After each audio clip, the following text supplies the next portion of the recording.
But yeah, whenever I do, it's mostly, like, what the hell happened to your head?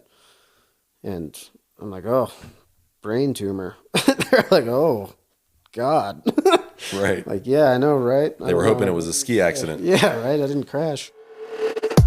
This is Andrew Petty is Dying, where each week we tap into the power of our mortality to become the people we were made to be and live the lives we were made to live. I'm your host, Andrew Petty, and I'm dying. I hate to say it, but so are you. My guest today is Pat Ayers, husband, father, and chef extraordinaire. Pat's a good friend and a member of my extended family on my wife's side, a brother-in-law once removed, or something like that, if that's a thing. And he's in the fight of his life for his life, a warrior battling incurable brain cancer. When we recorded this interview in mid-February, Pat wasn't feeling great.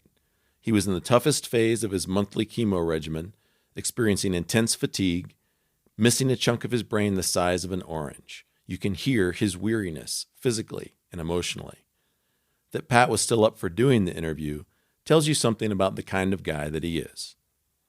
In this raw, unfiltered conversation, you get to walk a mile in Pat's shoes and see life through his eyes as he confronts his own mortality.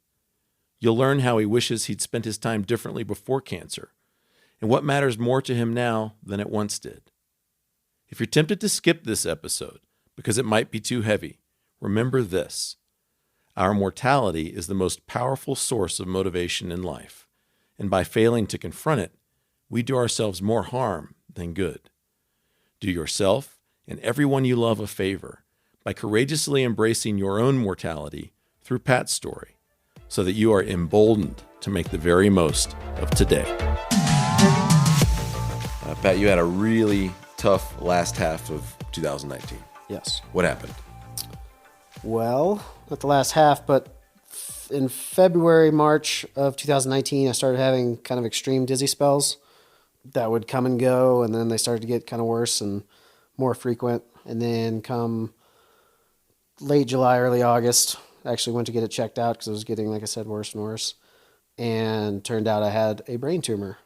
At first, they couldn't tell what it was exactly. They knew it was a tumor, couldn't tell what kind it was, what stage we were at, that type of thing. Went in to neurosurgeon in Denver and talked with him a little bit. He was pretty sure it was a glioma, which is a family of tumors, which still didn't tell us a whole lot because they wouldn't know until they did the surgery to remove it and could do the biopsy. They didn't want to go in twice to do a biopsy and then take it out. So we basically had to wait for a month or so to kind of see what it was. And September 27th had the surgery, which basically involved them cutting from the top of my ear, kind of up and over my head to my hairline.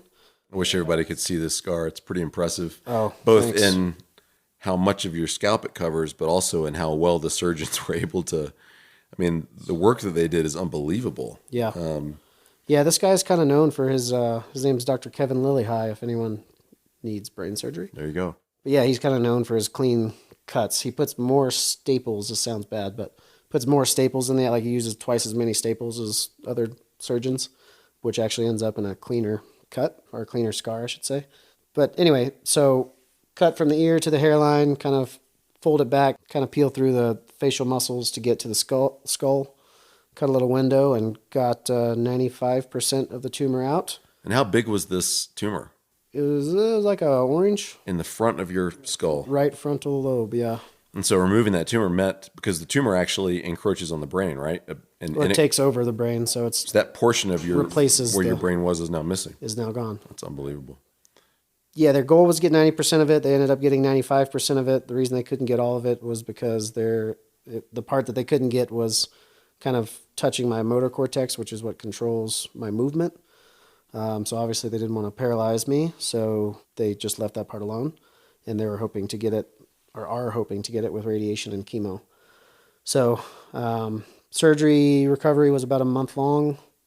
And then I started the radiation and chemotherapy for 6 weeks. That was in October to November-ish, in part of December. So where are you now in the battle in terms of the progress made and you personally, your experience of it? I just started, well, I'm in the middle of, I guess, the second cycle of the second round of chemotherapy. So, like I said, there was 6 weeks of chemo and radiation, and then I had a month off, and now I'm doing 12 cycles of chemo, which is 12 28-day cycles. So it's 5 days of taking an oral chemo pill and then 23 days of not taking anything. So I don't know, it sounds like it's less taking than it, obviously it is. It's 23 days of not taking the pill, but the 5 days you are taking the pill, it is kind of shitty, for lack of a better word. Yeah. But, and it kind of takes a couple days to accumulate. So it's like the second or third day into the 7th or 8th day. Which today is the 8th day of this cycle. And I'm kind of pulling out of it. Yesterday sucked. Or the last 3 days have sucked. But today kind of pulling out of it a little bit, so that's nice. But as far as my, I guess, experience right now, this round of chemo has been the worst yet, for sure. And the hard parts, I guess, are just when I'm at home and I'm just too tired. Yeah. Sorry. It's okay. Take your time. So I don't know if we discussed that, but I do have 2 daughters. And yeah, the hardest part is I'm too tired to spend time with them. Yeah. I imagine it's hard for them to understand because you're there. Yeah. Yeah, Paisley doesn't understand why I'm always in bed. It's hard to explain. So you went in last fall knowing something was wrong, but thinking, inner ear, vertigo. Yeah. And you came out with brain cancer. What was that experience going from, hey, I'll get, an inner ear fix, I'll get this, that, and then coming with something that I've heard you use the word incurable is the word the doctors have shared with you about brain cancer, all forms. What was that like going in inner ear, coming out with cancer? Yeah, I don't know, it was an interesting thing because I had a feeling that it was something that didn't have anything to do with my ear. Because it was my mistake describing it as vertigo. That's just, I didn't know any other way to describe the dizziness. And as soon as you say vertigo, they're like, oh, well, it's inner ear stuff. And so, but in my mind, I was like, I don't think that's what it is. So I kind of had an expectation that it was something more, not necessarily brain cancer, but I don't know. I didn't know what it was. So I guess what I'm saying is I wasn't like terribly surprised when they said they found something. But regardless, it's a shock, no one ever wants to hear, or, especially my wife, she was, of course, in tears, and I don't know, it's a shocking thing to hear that you have cancer, of any kind, It was a tough realization, made tougher by that we didn't know what it was really for, more than a month, kind of just sitting around and waiting. I can't imagine how long that month was. It seemed like a long time, you're right. Yeah, and then once we had the surgery and got the results back of the biopsy, it was a stage 3 anaplastic astrocytoma, which is a bunch of big words for likely not curable. So when the doctors talk to you about longevity, what range do you get? What sense do you get from a medical perspective anyway about longevity? I mean, I don't know, brain cancer is a tough one because there's a lot of different cases. There's people that have the same thing as me that have been living for 20 years since their brain surgery. There's people that haven't made it 5 years. So they don't. Wow, that's a big range. Yeah. I mean, you don't know. So I guess you just do what you can. I've just been trying to listen to what they tell me to do for the most part, Like, I don't want my chemo to keep increasing like it did last time. But if that's what they say to do, what do you do? I don't know what else to do. How do other people react when you share the news or they've heard your response to their question about your scar? What's the typical response? Same kind of thing. It's usually like kind of shock. A lot of people, most people have heard or kind of know. And, with Facebook and all these things these days, people hear about stuff. So I haven't dealt with a whole lot of people that are, finding out for the first time. But yeah, whenever I do, it's mostly, like, what the hell happened to your head?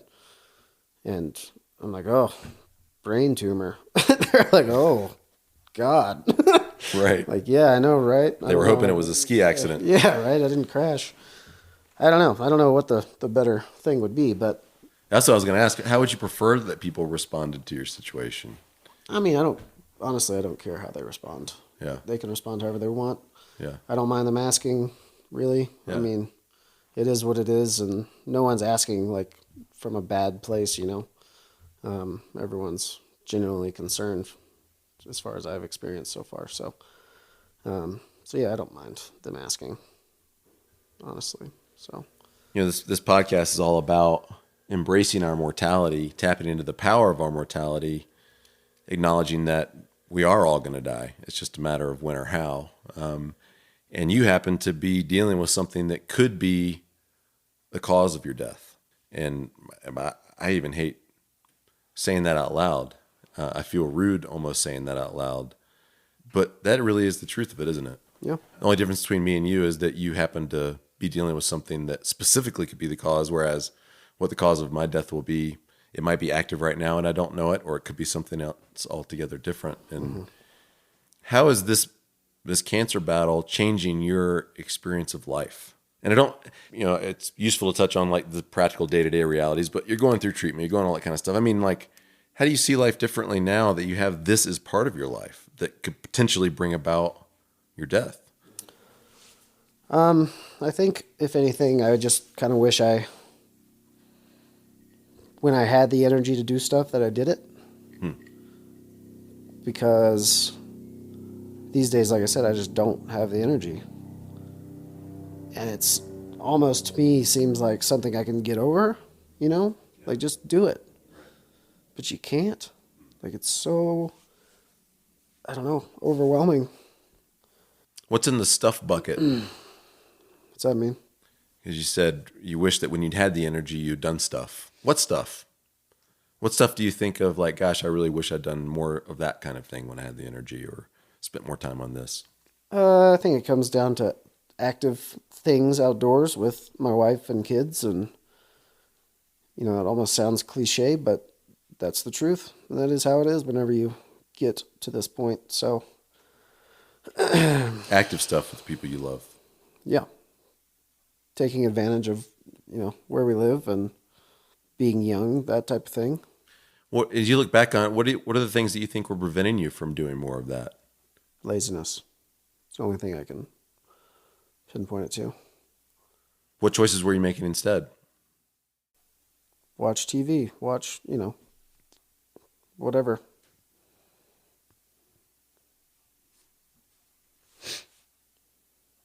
And that's still stuff I do now,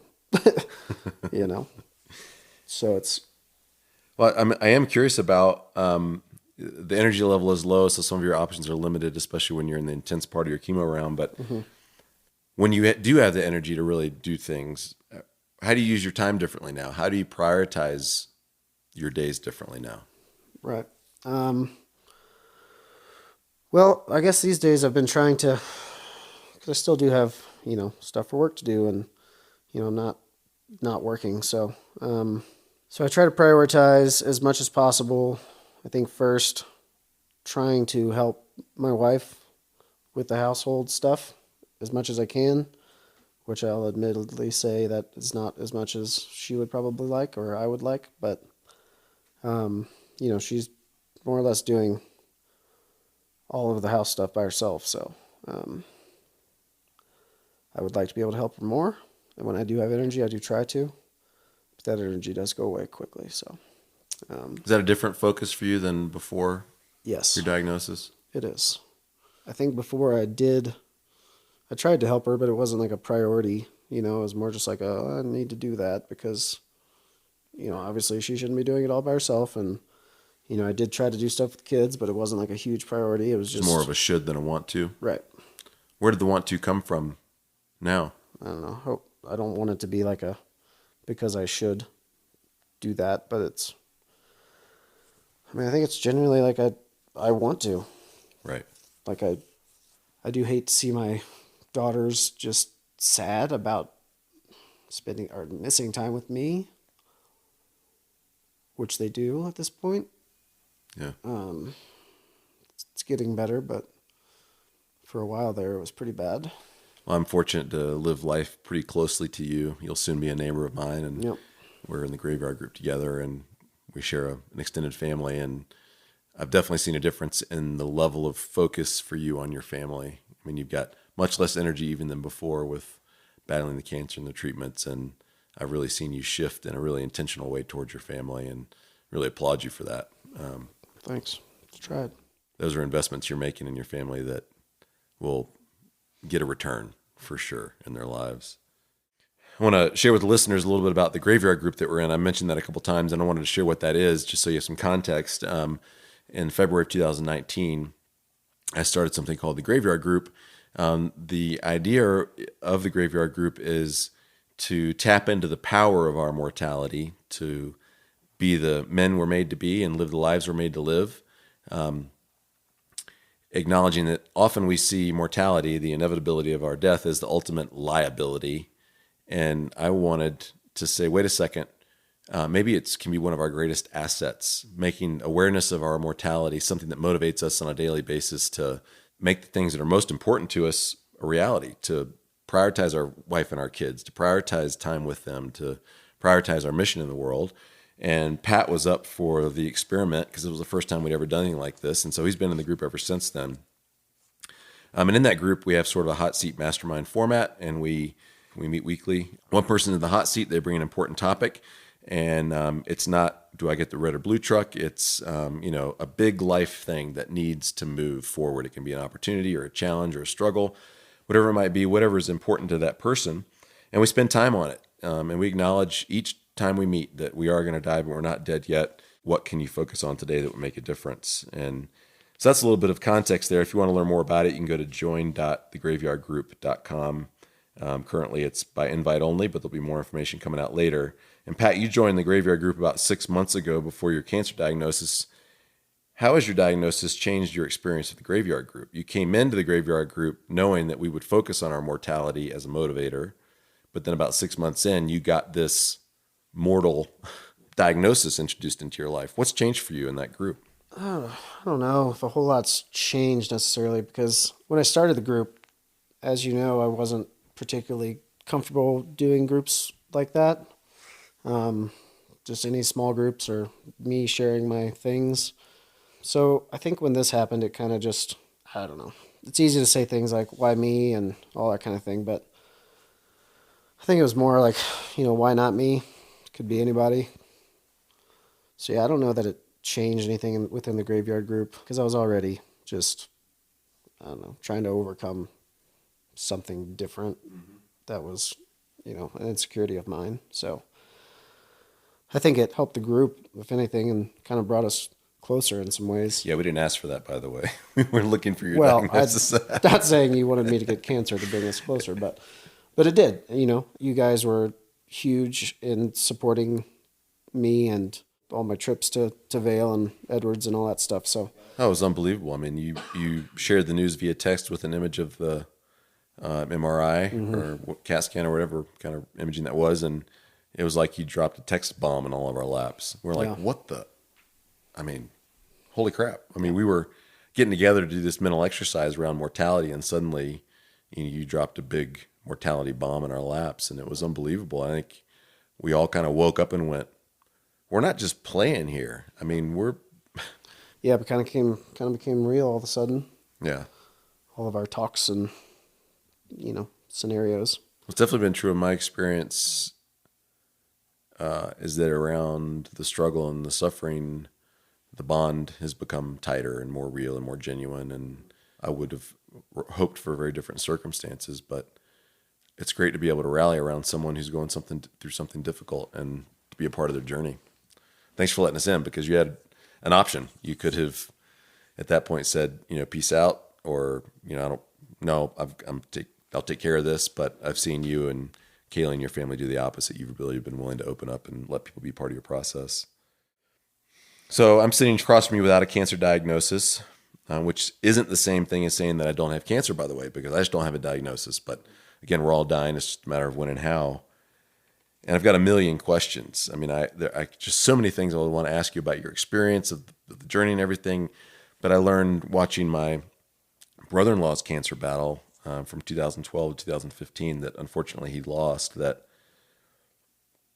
the people indirectly infected like me in that case have very different questions than the people who are directly affected by it. And a lot of times people less directly affected, they're asking questions just sort of out of curiosity, whereas the people in the middle of the battle, the person experiencing the cancer and those right around them, they're just asking very different questions and looking for very different answers. And in a conversation with my sister after her husband's death, that really became clear to me because I was looking for life lessons she picked up on. She said, you know what? I really don't like that question because there weren't really lessons to be learned. He got cancer. He died. I hate it. I wish it hadn't happened. I'm extremely sad about it, and I'm still living.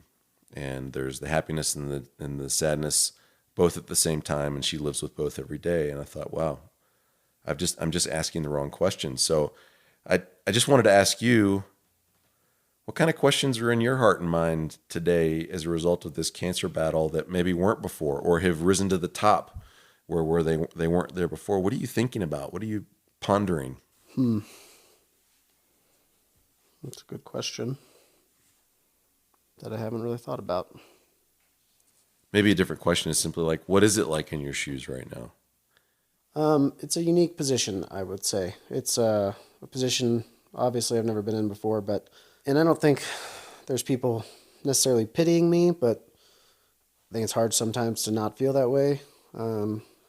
Having worked as hard as I've worked in my career and to get where I was, it's hard to go in reverse, I think. So I guess then come questions of, well, how do I turn that around and how do I get back on the horse, so to speak, which I don't know if that there's a way to do that or an answer to that question.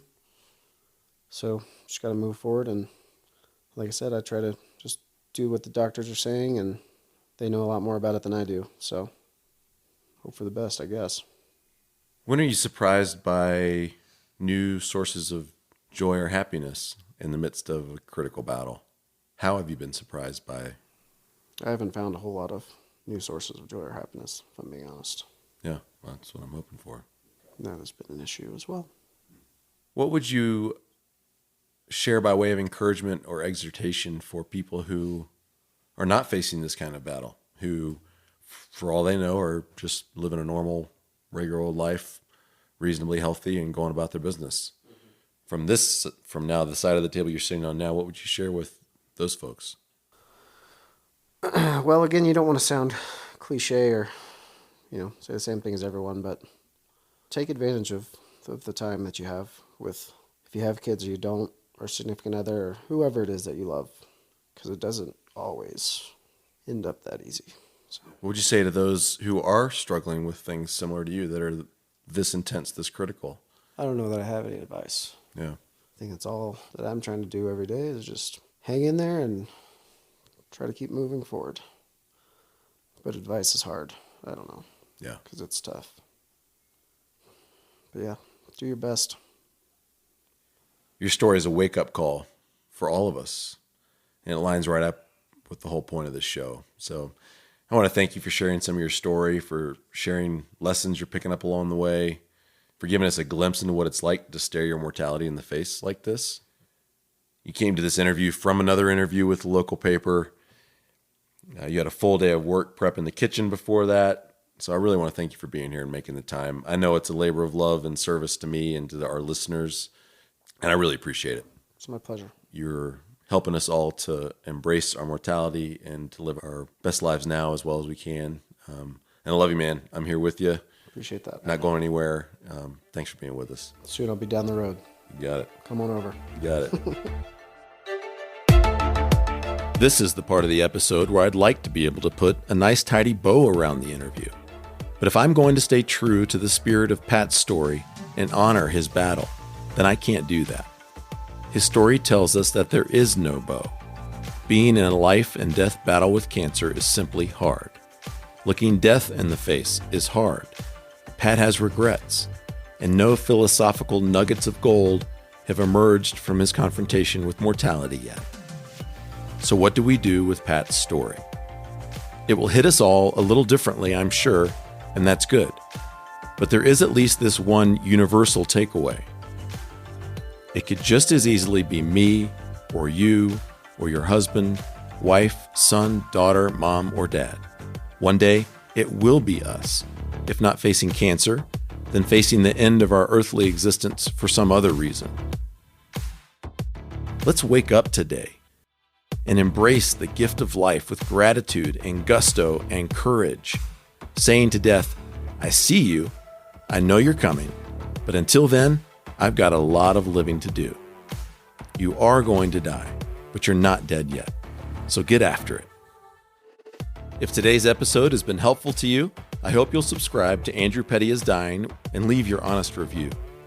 To learn more about the Graveyard Group, the weekly mastermind that I mentioned during the interview, visit join.thegraveyardgroup.com. Thanks for tuning in today. Subscribe now, and I'll see you next time.